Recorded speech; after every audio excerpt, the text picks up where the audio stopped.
Assalamualaikum warahmatullahi wabarakatuh. Para pendengar dan peminat kuliah-kuliah yang saya berikan di dalam kaset ini, saya mengucapkan selamat mendengarkan dan selamat memperhatikan. Hari ini yang akan saya bicarakan di dalam kaset kita ini ialah soal puasa yang kita hadapi sekali di dalam setahun, yaitu pada bulan Ramadan, bulan yang ke-9 menurut hitungan tahun hijrah. Tuhan bersabda di dalam Al-Quran, A'udzubillahi minasyaitonir rajim. Kutiba alaikumus siyam kama kutibal ladzina min qablikum la'allakum tattaqun. Ayyaman ma'dudat. Telah diperintahkan oleh Tuhan kepadamu mengerjakan puasa, sebagaimana telah diperintahkan pula hal yang demikian ini kepada umat yang terdahulu daripadamu. Maksudnya ialah supaya kamu bertambah takwa kepada Allah. Dan bilangannya pun tidak banyak. Ayyamam ma'dudat, pada beberapa hari yang dapat dihitung. Maksudnya bulan Hijriyah itu atau menurut perhitungan bulan 29 dan 30. Berbeda dengan Syamsiah, perhitungan matahari antara 30 dan 31, dan satu yang 28. Sekali 4 bulan, dia 4 tahun jadi 29.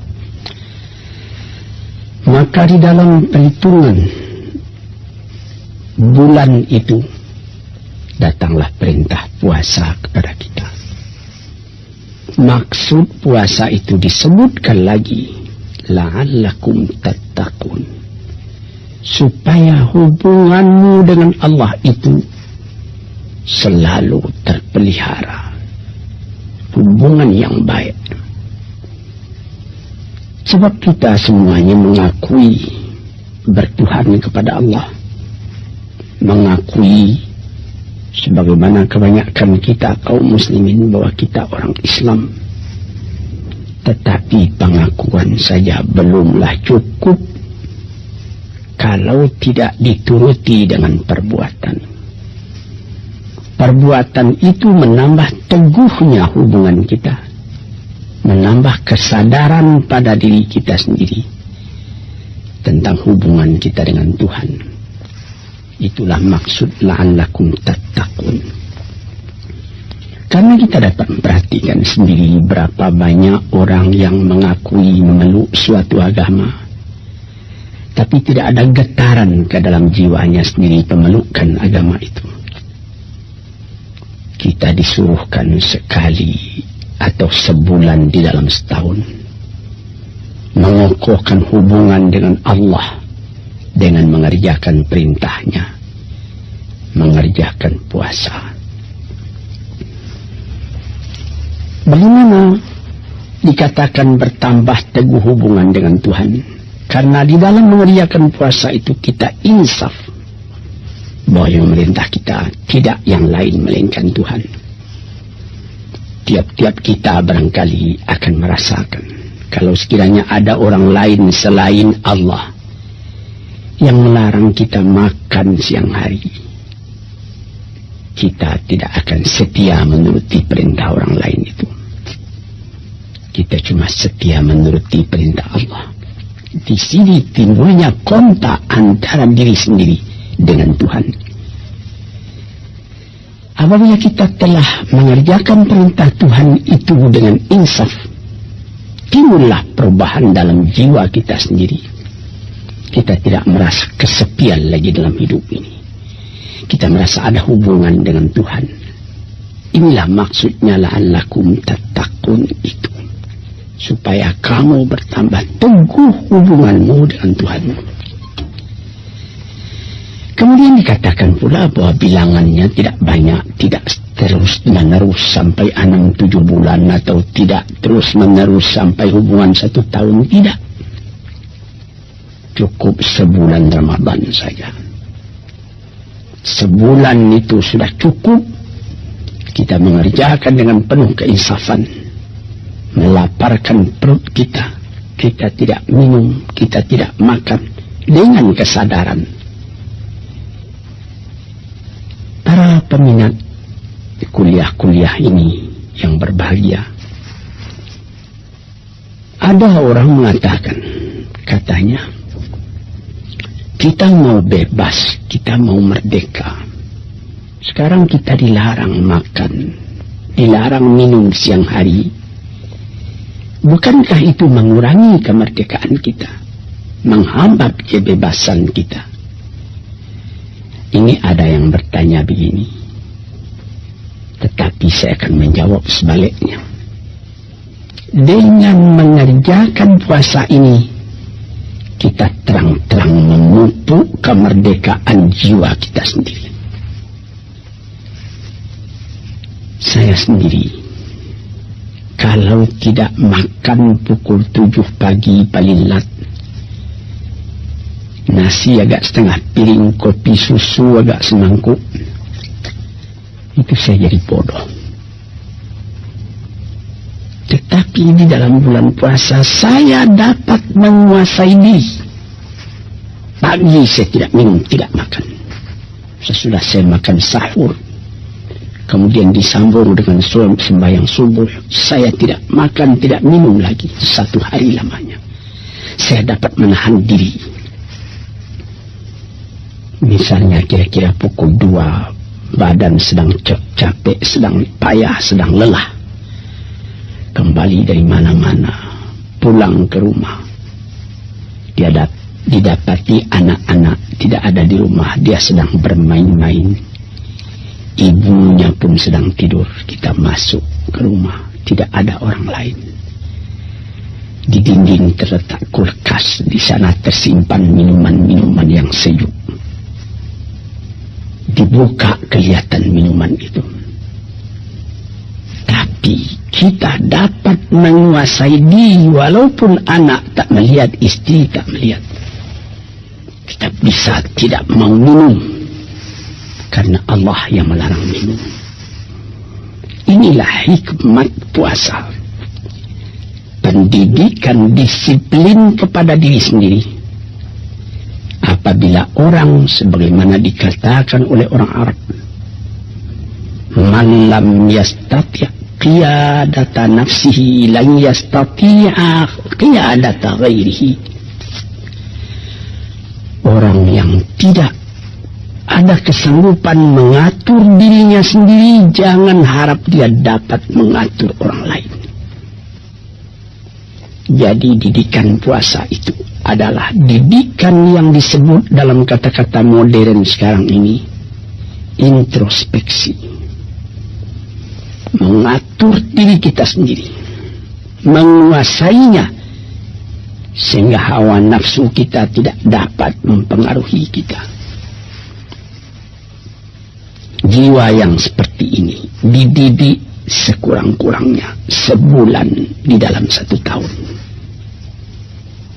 Maka terasalah ke dalam diri sendiri, diri kita hidup, diri kita berdisiplin, kita berhubungan dengan Allah. Apatah lagi di dalam bulan puasa itu dianjurkan lagi kita memperbanyak ibadat kepada Tuhan, memperbanyak membaca Al-Quran, memperbanyak zikir, ingat kepada Allah. Cara negatif kita tidak bercakap, cara positif kita membaca Al-Quran. Cara negatif terlarang kita bergaul dengan orang lain kalau tidak berfaedah. Tapi cara positifnya kita dianjurkan bergaul dengan orang lain di dalam membaca Al-Quran. Demikianlah terus sebulan lamanya. Tentu saja akan besar pengaruhnya kepada diri kita sendiri. Keadaan yang demikian itu. Apatah lagi sesudah kita berbuka puasa, kita bersiap lagi buat datang ke masjid melakukan sembahyang tarawih dengan berjamaah. Sebulan lamanya kita mengalami bahwa orang-orang yang mencukupkan puasanya dengan tarawih, dia berkumpul ke dalam masjid beramai-ramai, besar kecil tua muda, gembira masjid pada waktu itu. Sembahyang tarawih itu juga tidak lama. Ada yang secara pendek saja, sederhana, 11 rakaat ditambah dengan witir, atau paling banyak 21 atau 23 rakaat dengan witir. Habis itu kita pulang kembali. Sebelum tidur kita membaca Al-Quran agak setengah juz. Sebulan lamanya. Terasa pada siang hari lapar badan. Terasa pada malam ini rapatnya hubungan silaturahim dengan kawan-kawan, dengan masyarakat yang sekampung sehalaman dengan kita. Ditambah lagi bulan puasa tadi bertambah sehari, 2 hari, 3 hari kita mengerjakan puasa, timbul lagi ingatan. Apa ingatan? Memberikan zakat fitrah. Apabila bulan puasa sudah habis atau hampir habis, kita mengeluarkan zakat fitrah, zakat diri. Besar dan kecil, tua muda, memberikan entah beras atau harga seharga beras 2,5 liter, 2,5 kilo atau 3,5 liter. Dengan itu tiap-tiap orang tidak ada yang berniat meminta, tapi tiap-tiap orang berpikir bagaimana saya bisa memberi. Bertambah iman orang, bertambah dia berpikir buat memberi. Bertambah lemah iman orang, dia berpikir buat meminta. Sedang di dalam perkataan dari Nabi sendiri dikatakan, yadul ulya khairum min yadis sufla. Tangan yang di atas, yaitu yang memberi, lebih baik daripada tangan yang meminta, yang menadah di bawah. Bertalilah sini kekuatan iman dengan cinta kepada sesama makhluk, dididikkan dalam bulan puasa. Menyelenggarakan perkataan dari Nabi kita sallallahu alaihi wasallam, la yu'minu ahadukum hatta yuhibba li akhihi ma yuhibbu li nafsihi. Belum berarti iman seseorang kamu sebelum dia mencintai saudaranya sebagaimana mencintai diri sendiri. Kita didiklah kepada diri tadi. Misalnya di waktu berbuka puasa, 2, 3, 4, 5 perbukaan yang terletak di hadapan kita, sambal-sambal macam-macam. Kita makan bersama dengan gembira. Tapi kita juga mengingat ada orang lain yang puasanya itu lebih lama dari kita karena tidak ada yang akan dimakan. Orang puasa 1 hari, dia kadang-kadang 2 hari tidak makan. Nah, di sini dalam rasa cinta tadi kita disuruh rapat hubungan dengan yang saya katakan tadi, bertarawih. Di dalam bertarawih itu kita bersaf sembahyang bersama-sama. Di waktu sembahyang itu kita dapat melihat mana kawan kita yang hidupnya itu kurang dari sederhana, mencari beras 1 liter 2 liter 1 hari bukan main sukarnya. Ini nanti yang kita pikirkan bagaimana supaya mensedekahi dia. Dan kalau datang nanti penghabisan puasa, bagaimana supaya dia dapat diberi fitrah. Sehingga meratalah tiap tahun sekali dipraktekkan, dikonkretkan keadilan sosial yang merata itu dalam masyarakat kita kaum muslimin. Ini salah satu hikmat yang terkandung di dalam mengerjakan puasa itu. Apabila kita hidup kenyang saja terus, pikiran itu pun sudah lebih banyak terhadap kepada kebendaan. Bagaimana keuntungan bisa dapat. Tetapi apabila perintah puasa sudah dikerjakan rata, walaupun orang kaya berjuta-juta uangnya, berhektar-hektar tanahnya, berpuluh pintu rumah sewanya, namun dia wajib merasakan sebagaimana yang dirasai oleh orang lain, lapar karena puasa. Di situ dia juga bisa berpikir, sedangkan cuma lapar satu hari aku pun lemah, bagaimanalah umat, bagaimanalah rakyat, bagaimanalah kaumku yang kadang makan kadang tidak, mencari sesuap pagi sesuap petang bukan main susahnya. Ini salah satu hikmat yang terkandung di dalam mengerjakan puasa itu. Dan kita di waktu itu disuruh juga memperhatikan bahwa di samping perut kita yang kejang, yang kenyang, keenakan hidup, kemewahan, kita juga mesti bagaimana mengenyangkan rohani jiwa dengan mendekati Allah Subhanahu wa Ta'ala, dengan melaksanakan perintahnya, dengan menghentikan larangannya. Inilah hikmat yang terkandung di dalam mengerjakan puasa itu. Di situ terasa naiknya tingkat iman kita. Kita tidak lagi semata-mata memikirkan bagaimana supaya perut berisi. Kita juga memikirkan bagaimana supaya jiwa berisi.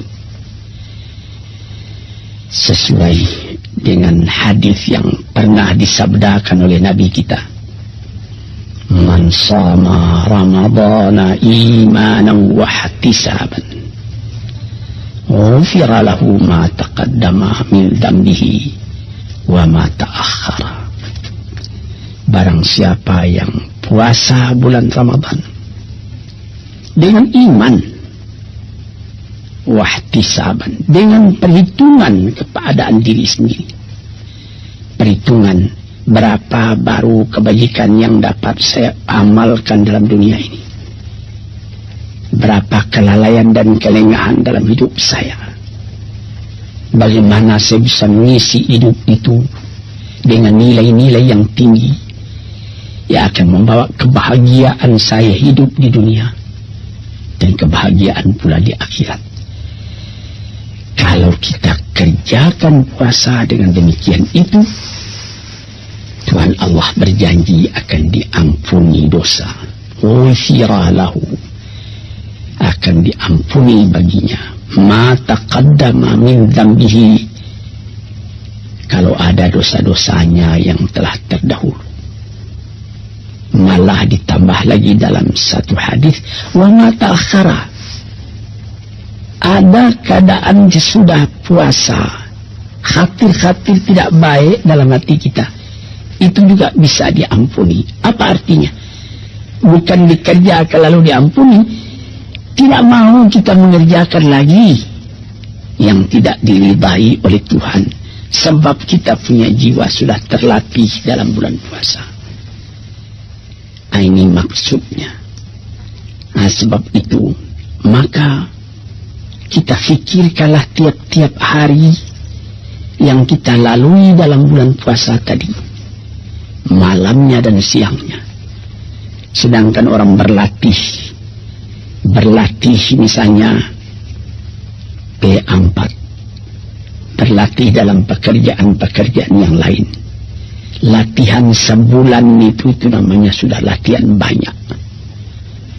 Sekarang tiap tahun sebulan Tidakkah akan berubah jiwa kita daripada buruk kepada baik? Tidakkah akan ada perubahan kita, pandangan kita terhadap kepada hidup? Apakah kita akan cuma tinggal rendah? Tidak ada kesadaran, tidak ada keinsafan bahwa hidup yang sejati itu ialah kebersihan jiwa. Usaha menjauhi perbuatan yang buruk, usaha memperbanyak perbuatan yang baik di dalam kehidupan kita. Saudara-saudara, tuan-tuan yang saya hormati, setelah kita bicarakan bagaimana hikmat puasa untuk mempertinggi nilai diri kita sendiri di hadapan Allah, namun agama tidaklah memaksa seorang manusia lebih daripada kekuatannya. Sebagaimana sabda Tuhan, la yukallifullahu nafsan illa wus'aha. Tidaklah Allah Ta'ala memberatkan kepada seseorang, kepada satu diri, beban yang dia tidak sempat, tidak kuat memikulnya. Sebab itu dalam hikmah yang tertinggi mengerjakan puasa itu, pengecualiannya pun ada. Itulah kasih sayangnya Allah kepada kita. Baik mengerjakan puasa atau mengerjakan sembahyang atau mengerjakan haji, rukun-rukun, tiang-tiang yang berat yang menjadi pokok, ada kecualinya. Misalnya kita disuruh sembahyang berdiri. Kalau kita tidak kuat berdiri karena kita sakit, kita diizinkan duduk, tidak dipaksa juga berdiri. Dan kalau penyakit payah sehingga duduk pun tidak bisa, kita disuruh, boleh kita tidur terus. Asal apabila sembahyang waktunya datang, kita tetap mengerjakan sembahyang itu. Padahal berdiri itu menjadi syarat tadinya bagi sahnya sembahyang. Kita mesti berwudu, tidak berwudu tidak sah sembahyang. Tapi kalau badan sakit, ada penyakit yang menyebabkan tidak bisa kena air, boleh kita bertayamum, menggosok badan dengan tanah. Kita diwajibkan sekurang-kurangnya seumur hidup agak sekali pergi ke Mekah, wajib ke Mekah. Tapi ada ujungnya, man istata'a ilaihi sabila.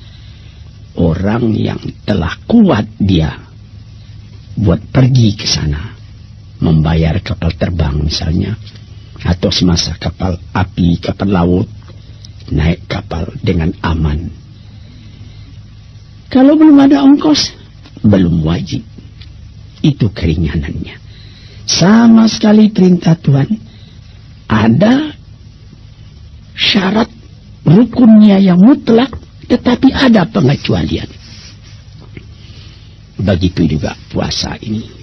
Tadi saya terangkan, la'allakum tattaqun, supaya kamu bertambah teguh hubunganmu dengan Allah. Tapi diberikan terang juga. فَإِن كُنْتُمْ مَرِيضًا أَوْ عَلَى سَفَرٍ فَعِدَّةٌ مِّنْ أَيَّامٍ أُخَرَ. Kalau kamu sakit atau kamu di dalam perjalanan, boleh kamu hitung saja di hari yang lain. Tak usah kamu puasa ketika sakit itu, tak usah kamu puasa ketika dalam perjalanan itu. Ganti saja di hari yang lain nanti. Lalu di ujung ayat dikatakannya, yuridullahu bikumul yusra wa la yuridu bikumul usra. Allah Ta'ala mau kamu itu yang mudah. Kalau secara orang sekarangnya, yang rileks, yang fleksibel, tak usah memberati. Tapi orang yang kuat, dia punya iman, tidak sampai hati pula dia buat meninggalkan. Nah, disinilah kasih Allah dan cinta kita manusia. Saya ingat, tuan-tuan yang terhormat, ayah saya sendiri. Beliau terkenal seorang alim besar, seorang ulama, seorang sufi. Kawan saya, Dr. Ali Akbar, yang mengobat beliau waktu itu, memberikan advice kepadanya, Abuya ini tidak usah puasa lagi. Dalam Al-Quran pun sudah boleh Buya melepaskan puasa. Buya sudah tidak kuat lagi. Beliau diam saja, dan beliau terus puasa. Sehabis puasa, dokter datang ke rumahnya, melihat beliau. Beliau kelihatan gembira. Apa katanya? Ali Akbar, Abuya masih puasa lagi. Ya kan sudah boleh Buya lepaskan. Benar. Tetapi Ali Akbar katanya, sedangkan puasa-puasa yang sunat tidak sanggup Buya mengerjakan sepenuhnya. Sekarang yang wajib itu pula akan Buya tinggalkan. Tidak sampai hati Buya katanya. Di sini kelapangan yang diberikan Allah dan kecintaan manusia mengerjakan sepenuhnya.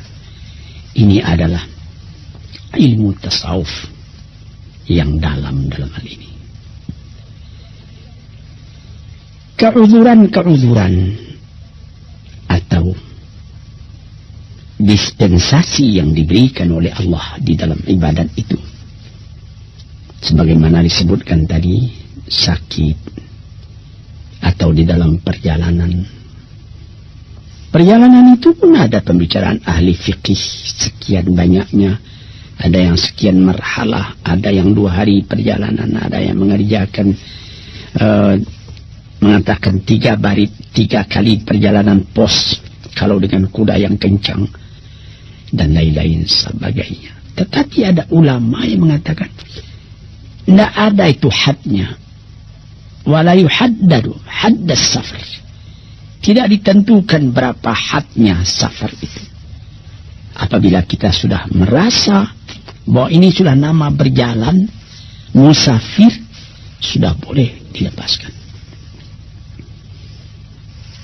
Ada perjalanan misalnya kalau dulu dari Jakarta pergi ke Singapura, 2 malam 1 hari. Kita berangkat dari Jakarta pukul 5 petang, dan pada hari Senin misalnya pagi-pagi hari Arba'ah kita sampai di Singapura. Tapi sekarang dari Jakarta ke Singapura cuma 1 jam 20 menit. Alangkah dekatnya. Anda ada pembicaraan itu bagaimana dulu kapal terbang sekarang kapal api? Tidak ada. Cuma hadnya ialah iman kita. Saudara-saudara pendengar, saya sendiri pernah di dalam bulan Oktober terjadi bulan puasa di tahun 1968, saya ke London. Kalau bulan Oktober itu sudah mulai musim dingin. Jadi kalau musim dingin, pendek siangnya, panjang malamnya. Pukul 7 pagi, saya sahur. Pukul 7 pagi, saudara-saudara yang terhormat, sahur. Nanti pukul 5 petang, saya sudah berbuka di London. Sebab siangnya pendek, malamnya panjang. Ketika itu sedang di London itu, sahabat saya yang saya cintai, almarhum Auh Kartahari Maja, saya tinggal di rumah beliau. Buat Buya saya sediakan makanan siang katanya. Buya kan tidak puasa karena musafir. Saya katakan terus terang, saya mau turut puasa. Karena pendek. Terus selama di London itu 10 hari saya punya puasa jalan. Pukul 7 pagi, 7:30 belum terbit matahari. Coba pikir.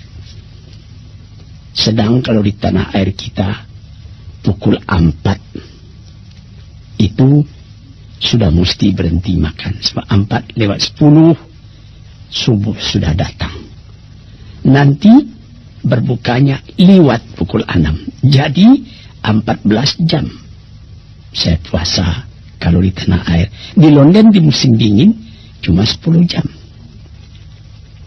Barangkali kalau sekiranya saya di London pada musim panas yang pukul 9 malam, menurut hitungan kita matahari masih ada, mungkin saya pada waktu itu, tapi saya belum pernah di London berpuasa pada musim panas, mungkin pada waktu itu saya tidak akan puasa, menurutkan kelapangan yang diberikan oleh agama yang saya peluk.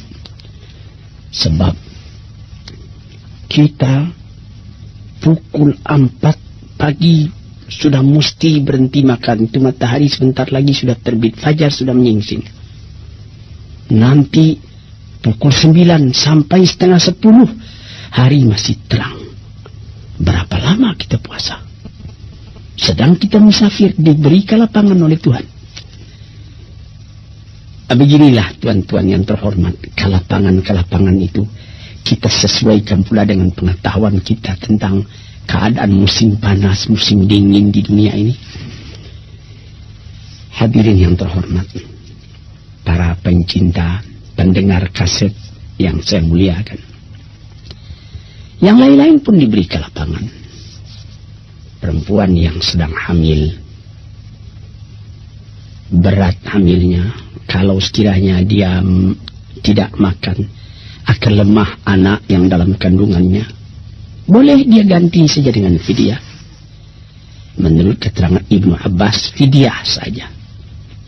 Ada juga mengatakan fidyah kalau sekiranya dia merasa akan melemahkan kepada dirinya, hendaklah dia qada. Tapi kalau dia memikirkan anak yang dalam perut, hendaklah dia fidyah dan lain-lain sebagainya. Tapi yang umum mengatakan fidyah. Demikian juga orang tua. Orang tua yang umurnya sudah hampir 80 tahun. Sedangkan di umur 70 tahun sudah dinamai asirullah. Artinya dia masih ditahan oleh Tuhan di dunia ini. Ada yang sanggup dia puasa. Tapi kalau terlepas, tidak dapat dia mengqada lagi, payah. Orang tua begitu pun sudah dibolehkan. Ganti saja yang ketinggalan itu. Begitu berat puasa tapi boleh diganti. Dengan mood. Dengan sekedar sekali pertanakan beras. Sudah boleh diganti. Di sini kita melihat. Di dalam peraturan yang keras. Allah Ta'ala ada mempunyai dispensasi. Kepengecualian. Inilah yang disebut, yang bisa ditafsirkan dalam ayat sendiri. Innallaha azizun hakim. Allah itu adalah sangat streng, disipliner, perkasa sebagai aturan militer. Hakim, tapi dia juga bijaksana. Jadi kalau kita tafsirkan secara populer sekarang, Allah itu memerintah secara sipil, secara militer. Keras peraturan, tapi dispensasi ada. Allah keras peraturan, aziz, dan Allah pun mempunyai kebijaksanaan, hakim. Saudara-saudara, kaum muslimin yang terhormat, demikianlah dengan pengecualian-pengecualian itu. Orang sakit, orang musafir, orang tua atau penyakit berlarut-larut entah bila akan sembuh. Sebagai orang penyakit TBC, sebagai penyakit mah, bukan penyakit singgah itu, kadang-kadang bertambah lama, bertambah larut. Tidak bisa diqada. Kapan akan diqada? Penyakit bertambah lama, tambah larut. Itu juga boleh membayar fidyahnya. Di sini kita mengatakan, melihat bagaimana Allah Ta'ala memberi alasan. Yuridullahu bikumul yusra wa la yuridu bikumul usra. Maksud Tuhan Allah dengan kamu itu ialah yang mudah, bukan yang sukar. Kadang-kadang manusia pun memakai kebijaksanaan seperti ini. Apa misalnya? Ya, misalnya ini juga, misal secara ringan, ada seorang diputuskan oleh hakim, dia mesti dihukum mati. Tetapi sebelum hukuman itu dilancarkan, lebih dulu diperiksa oleh dokter. Apakah badan orang ini sehat? Jangan sampai dia menjalani hukuman itu dalam sakit. Ini kebijaksanaan ilham daripada Allah kepada manusia, di dalam manusia menjalankan perintah Allah itu. Adapun uzur itu bergantung juga kepada iman kita sendiri. In kuntum maridan, kalau kamu sakit,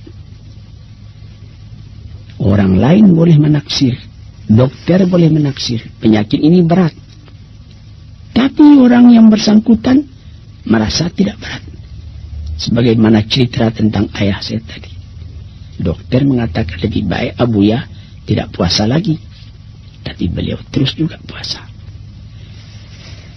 Tuan-tuan, inilah beberapa hikmat daripada puasa yang kita kerjakan dengan hati kita yang tunduk, merasai bahwa kita adalah hamba Allah. Wa ma khalaqtul jinna wal insa illa liya'budun. Tidaklah aku jadikan jin manusia dan manusia lain tidak melainkan untuk menghambakan diri, mematuhi perintah dan setia kepada Allah Subhanahu wa taala. Dengan kesetiaan kita itu, sebagaimana katakan pada pendahuluan tadi, menambah naik tingkat martabat kita. Yarfa'illahu alladhina amanu walladhina utul ilma darajatin. Diangkat derajatnya, martabatnya, pangkatnya oleh Allah orang yang berilmu dan orang yang beriman setinggi-tingginya diangkat oleh Tuhan. Berbekas kepada hidup kita sendiri, ketenangan kita melihat alam. Dan kita boleh merasakan sendiri apabila kita kerjakan puasa ini dengan setia, sebudal lamanya 29 atau 30. Pada hari terakhir kedengaran takbir, lalu keluar maklumat baik di radio atau di televisi mengatakan besok kita sudah berhari raya.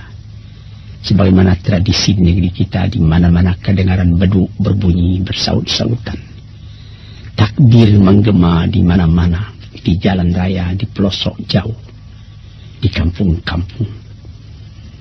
Malah seketika saya ke Irian Jaya, kawan-kawan di sana mengatakan bahwa pada malam takbiran di Irian Jaya itu lebih hebat daripada malam-malam yang lain. Mobil-mobil keluar, berpasangan lilin, berpasangan lampu listrik di muka-muka rumah orang. Di bukit-bukit, di lembah-lembah kedengaran takbir bersama-sama. Besoknya terjadilah Aidil Fitri. Muka kita lebih cerah, hati kita senang. Kewajiban kita telah kita bayarkan, perintah Allah telah dilaksanakan. Puasa sudah kita kerjakan, fitrah pun sudah dibayar. Allahu Akbar, Allahu Akbar, Allahu Akbar. La ilaha illallah, Allahu Akbar. Allahu Akbar, walillahil hamd. الله أكبر ولا نعبد إلا إياه مخلصين له الدين ولو كره الكافرون الله أكبر كبيرا والحمد لله كثيرا وسبحان الله بكرة وأصيلا لا إله إلا الله وحده ونصر عبده وأعز جنده وهزم الأحزاب وحده لا إله إلا الله والله أكبر الله أكبر ولله الحمد. Fajar menyingsing, matahari pun naik, langit lebih cerah, orang berkerumun pergi sembahyang ke tempat beribadat, baik ke tanah lapang yang luas atau ke dalam masjid yang besar. Setelah selesai mengerjakan sembahyang, mendengarkan khutbah, kita bersalam-salaman antara satu sama lain. Tidak meminta maaf pada orang, tetapi memberi maaf. Memberi. Tuan-tuan hadirin, tuan-tuan pendengar kaset yang saya muliakan, disinilah terasanya halawatul iman, manisnya iman kepada Allah, berat dipikul, ringan dijinjing. Langit ditengadah, bukit didaki, lurah diterjuni, dicari ridha Allah subhanahu wa ta'ala dalam alam ini. Sekianlah keterangan saya tentang hikmat mengerjakan puasa ini. Assalamualaikum warahmatullahi wabarakatuh.